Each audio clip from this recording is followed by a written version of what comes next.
retenez, si vous remarquez déjà plus de 5 signes, c'est que cette personne-là est dans la sorcellerie. Et tout ce que vous allez faire, 1, il faut prier, de 2, il faut s'éloigner, créer la distance. Et je vous avais dit pourquoi tu dois créer la distance, c'est pour 1, réduire son efficacité, parce que le combat de près et le combat de loin n'est pas pareil. Hein. Quelqu'un qui te combat de près comme ça et quelqu'un qui te combat de loin, le combat ne sera pas pareil. Parce que en créant la distance, tu dois réduire son efficacité, 2, fragiliser son mode opératoire, parce qu'il ne connaîtra plus ce que tu fais dans la vie. Il n'aura plus tes informations. Donc tu vas fragiliser son monde opératoire.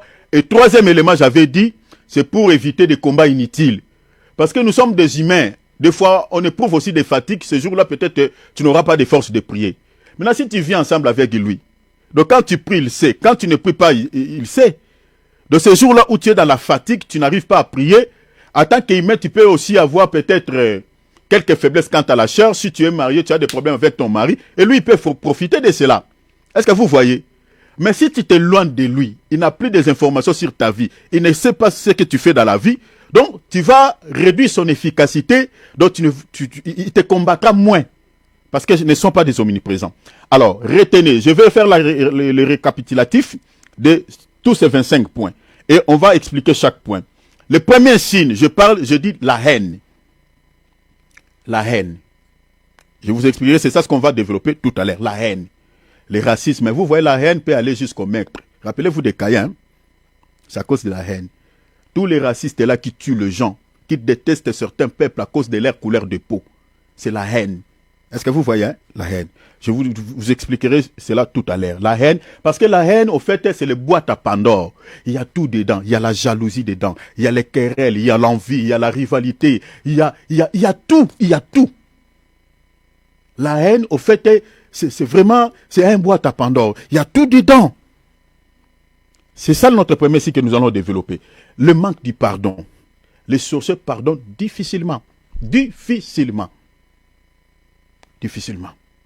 Je vous expliquerai cela quand on touchera sur ce point. Pourquoi il ne parle pas. Parce qu'il peut t'offenser, mais il ne te demande pas pardon. Il ne te demande pas. Même si on lui dit, mais toi tu as offensé. Il dit, non, c'est lui qui m'a provoqué, c'est lui qui... Mais les gens voient que c'est lui qui t'a provoqué, c'est lui qui a commencé. Mais il ment parce que les mensonges aussi, ça fait partie des signes. Ça accompagne tout. Alors, si c'est toi qui l'as offensé, ils ne reçoivent pas le pardon. Ils ne reçoivent pas. On dit, mais il te demande pardon, mais il s'énerve, il s'efface. La colère aussi fait partie. Je vous parlerai aussi, ça fait partie des signes. Il ne pardonne pas. Difficilement. Le manque du pardon, l'amertume, ce sont des personnes amères. Un sorcier, Motema Bololo Alingala, très amer. Je vous parlerai aussi de l'amertume. Ça, c'est le 3e signe. 4e signe, la vengeance. Ils ont souvent l'esprit de vengeance. Ils ne pardonnent pas. La raison pour laquelle ils ne pardonnent pas, jusqu'à ce qu'il va venger. Le mal que tu l'as fait jusqu'à ce qu'il va te faire le mal. L'esprit de vengeance, je vous en parlerai. L'hypocrisie. Pour reconnaître un sorcier, si tu n'as jamais été enseigné, et Dieu ne te révèle pas, tu auras du mal à le reconnaître. Dans nos familles, là, nous avons des sœurs sorciers, des frères sorciers. Chers enfants de Dieu, nous sommes grandis avec eux, et on ne les connaît pas. Peut-être en grandissant, quand on a raconté le Seigneur, on commence à prier, le Seigneur commence à nous révéler. Commence à nous révéler. Et ça t'étonne. Dans nos familles là. Nous avons eu des amis comme ça. Tu vis avec cet ami là, tu n'as jamais su qu'il est sorcier. Mais un jour, le Seigneur va te révéler. Ce sont des gens hypocrites. Un vrai sorcier bien-aimé, pour que tu le reconnaisses, c'est difficile. Oh. Si tu n'as jamais été enseigné par rapport à ces signes, c'est difficile.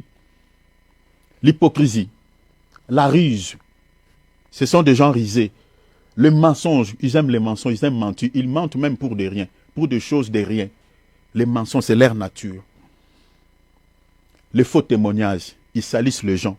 Ici, on parlera même sur la calomnie. Ils salissent les gens. Ils peuvent souiller ta réputation, ils peuvent nuire à ta réputation. Sans que tu l'aies fait quelque chose. Les faux témoignages, on parlera. Les rapportages. Ils récupèrent à droite, ils balancent à gauche, ils récupèrent là-bas, ils balancent. Les gens sont en train de s'entretuer, de se tuer. Mais on ne voit pas l'instigateur. Qui est l'instigateur? Peut-être c'est cette maman-là, c'est ce frère-là.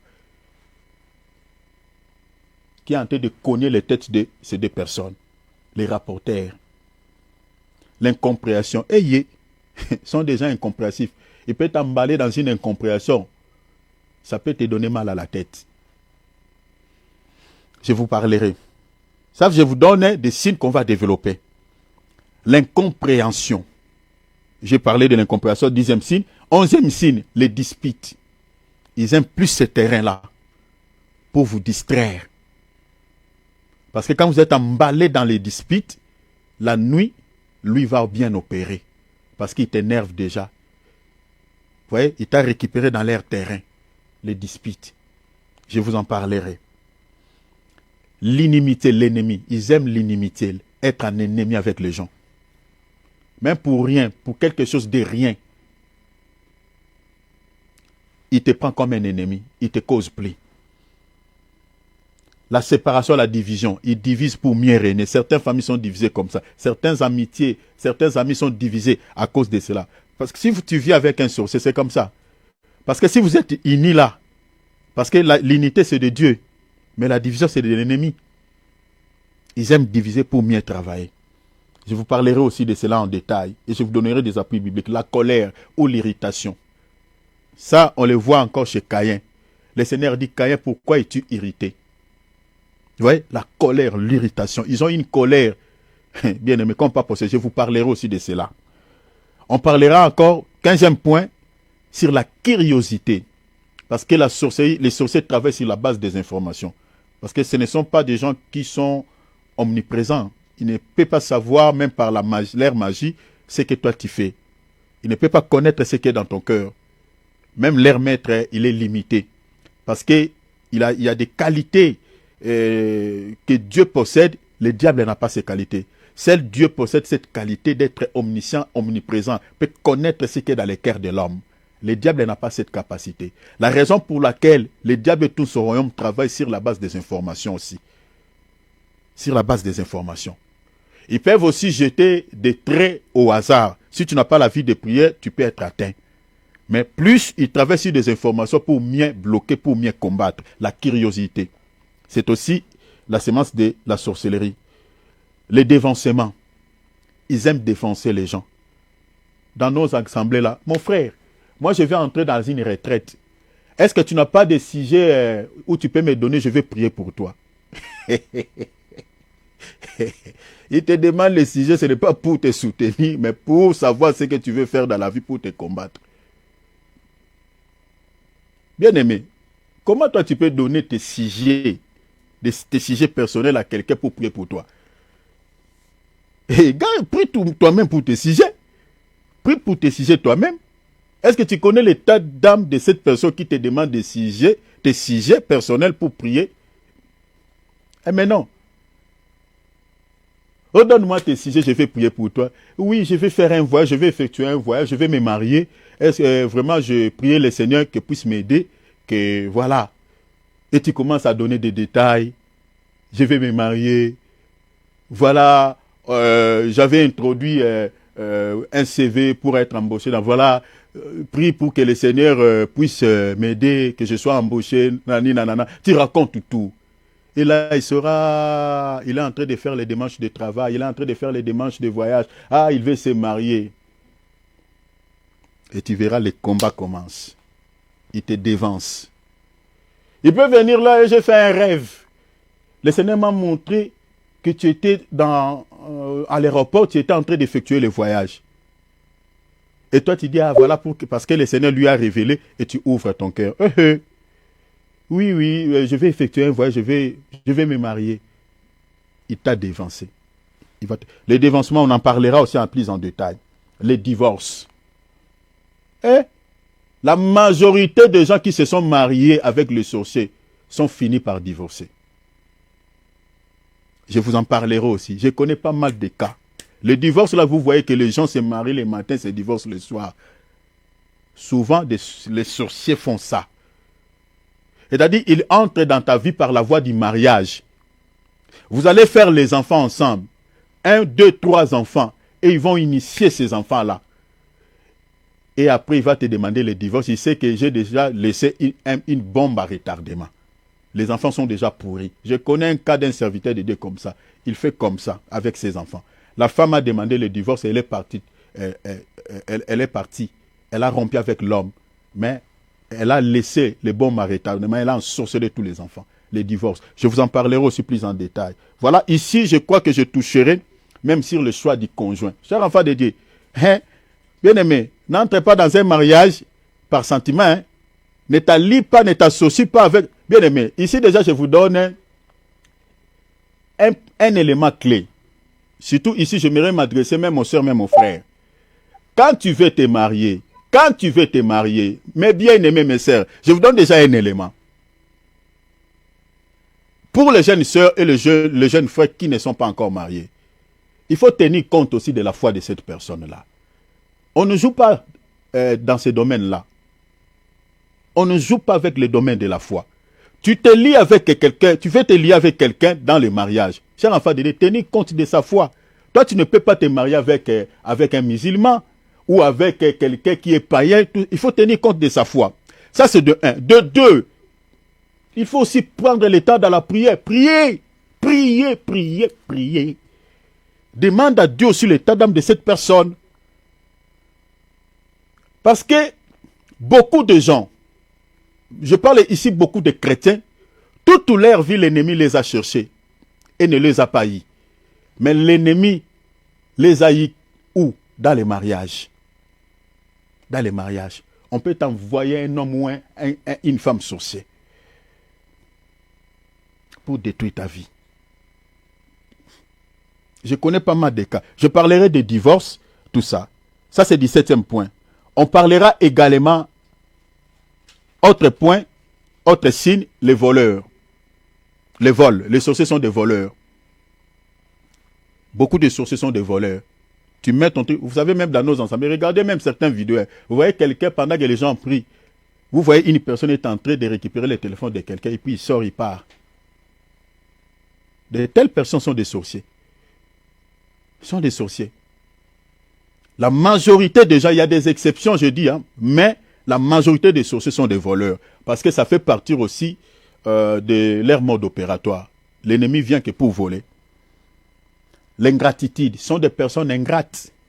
Ingrates, ils oublient facilement les biens.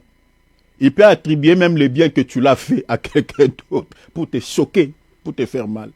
Je vous parlerai aussi de cela. La déception. Vous voyez une sœur ou un homme qui a pris une fiancée ou un fiancé. Ils ont fait des temps, je connais un cas comme ça de ma fille. Elle a fait plus de 10 ans avec un homme. L'homme, bien aimé, attention avec les fiancés. Si vous êtes fiancé avec quelqu'un, les fiancés ne peuvent pas durer plus de 10 ans. Mais non, non, frère, qu'est-ce que tu attends? Qu'est-ce que tu attends? Et moi, dans mon église, frère, je vois déjà une année, tu ne bouges pas, je t'appelle. Toi, tu regardes une femme, 10 ans. Ma fille là, était ma fille dans la foi. Elle était dans l'équipe où je dirigeais dans l'église. Plus de 10 ans. Et après 10 ans, le monsieur va dire à la sœur que voilà, ma famille ne veut pas de toi. Il veut que je puisse me marier avec une femme qui est celle de notre tribu. Mais bien aimé, la sœur, elle allait mourir. Hein. La déception. C'est aussi l'œuvre de la sorcellerie, la déception. Je vous parlerai de la déception dans toutes les dimensions. Mais bien aimé, c'est aussi le signe qui caractérise une personne qui a la sorcellerie. L'impolitesse. La majorité des sorciers sont très impolis. Très, très impolis. Ils ne respectent pas les gens. Même s'ils ne te connaissent pas, ils peuvent te manquer du respect. Ils sont très impolis. L'impolitesse fait partie aussi des signes. L'injure ou l'insulte. Si un sorcier t'insulte, il peut casser ta journée. À Bebselo, journée Koufi. Donc tu vas toujours te rappeler de cette insulte. Un sorcier. Il t'incite, c'est pour te choquer. L'insulte. Je vous parlerai aussi de cela. La têtitesse. La majorité des sorciers sont très têtus. Têtus, ils n'écoutent pas. Même s'il est en train de faire quelque chose que toi tu connais bien, lui ne connaît pas, il ne maîtrise pas bien ce domaine. Mais tu l'expliques, il refuse. sont très têtus, ils n'écoutent pas. S'il est en train de bagarrer, vous venez pour les séparer, il refuse. Même si son père vient, même si son ami intime vient, il n'écoute personne. Ce sont des gens très têtus, têtus. La têtutesse fait partie des signes. L'orgueil sont souvent des gens hautains, très orgueilleux, même s'ils ne connaissent rien. Même s'ils ne connaissent pas ces domaines, ils sont très orgueilleux, hautains. On en parlera. C'est la semence de leur maître. Il a même été précipité vers la terre à cause de cela. Et puis ensuite, 25e point, l'impudicité. Ils aiment l'impudicité. Et je vous en parlerai. C'est par cette voie, ils ont détruit plusieurs vies. Plusieurs vies. Oh. Il y a des hommes de Dieu, les ministères sont tombés à cause de ces gens, des personnes sorcières. Les ministères sont cassés, sont tombés. Je vous parlerai beaucoup de choses. Il y a beaucoup de serviteurs de Dieu qu'on a attrapés, être impliqués plutôt dans l'impudicité. Ce n'est pas parce que c'est eux qui étaient allés vers ces femmes-là, mais c'est cette femme-là qui a été envoyée pour séduire cet homme de Dieu. Je vous parlerai de l'impudicité. Ils aiment aussi ça. Par cette voie, il y a beaucoup qui vivent les réalités des maris de nuit et des femmes de nuit. Bien aimé, vous savez, dans la Bible, quand Dieu nous demande de s'abstenir de l'impudicité, de fuir l'impudicité, c'est pour notre bien. C'est pour notre bien. Dieu ne tombe jamais malade. Dieu ne peut jamais être possédé par un démon. Tout ce que Dieu nous interdit dans la Bible, c'est pour notre intérêt. Alors, allons-y. Premier signe, je dis,